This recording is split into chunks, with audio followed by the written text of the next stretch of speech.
Pourquoi l'intelligence artificielle fascine-t-elle les entreprises?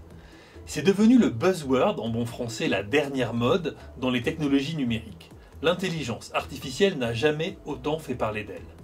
Depuis un an, toutes les grandes entreprises annoncent des partenariats, des investissements, des programmes de recherche, des rachats de start-up qui sont liés à l'IA. Pourquoi un tel engouement? S'agit-il d'une simple mode ou d'une lame de fond? Voici quelques éléments de réponse. Et d'abord, c'est quoi l'intelligence artificielle? Si on veut en donner une définition simple, on peut dire que c'est la construction de programmes informatiques qui sont capables de faire des tâches assimilées à l'intelligence humaine. C'est d'ailleurs à peu près la définition qu'ont donnée un des pères fondateurs, Marvin Minsky, dans les années 1960. Ces fameuses tâches que l'on assimile à l'intelligence humaine, cela peut être par exemple l'apprentissage, la reconnaissance d'images, la reconnaissance de sons ou encore l'utilisation du langage. Pourquoi un regain d'intérêt aujourd'hui?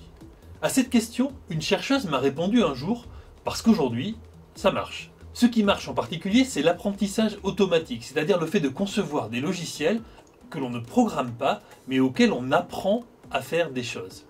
On appelle ça le machine learning, apprentissage par la machine, ou une version améliorée, le deep learning, qui a été mise au point dans les années 2010. Les algorithmes ont progressé, les vitesses de calcul ont également été accélérées, et surtout les énormes masses de données que l'on a pu connecter grâce à Internet ont permis d'entraîner les machines pour leur apprendre à reconnaître notamment des images, mais aussi à comprendre le langage humain. Qui sont les principaux acteurs de ce marché? Eh bien, ce sont ceux qui possèdent le maximum de données et ceux qui se servent de l'intelligence artificielle pour en collecter encore plus et surtout pour les analyser le mieux possible. Alors il y a bien sûr les GAFA, Google, Amazon, Facebook, Apple. Google notamment avait racheté DeepMind, l'entreprise qui avait battu le meilleur champion humain au jeu de Go il y a 2 ans. Facebook, lui, s'est offert un des pionniers du deep learning, le français Yann Lequin. Il dirige aujourd'hui ses laboratoires de recherche. Et puis, on trouve aussi des cabinets de conseil et une foule de startups qui, en général, se spécialisent sur des domaines très précis de l'intelligence artificielle. Que peut faire l'intelligence artificielle aujourd'hui dans les entreprises? Eh bien, elle fait déjà beaucoup de choses.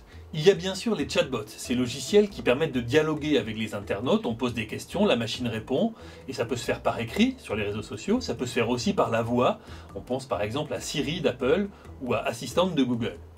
Il y a aussi des usages qui sont moins visibles, dans la finance pour conseiller des crédits ou des assurances, dans la presse pour générer des articles à partir de résultats sportifs ou de résultats d'élections. Il y a aussi tout un usage dans l'industrie pour surveiller les chaînes de production ou encore pour prédire les pannes des ascenseurs. En résumé, au-delà de la mode, l'intelligence artificielle semble appelée à devenir indispensable dans le monde de l'entreprise, au même titre que l'informatique il y a 30 ans ou d'Internet il y a une quinzaine d'années.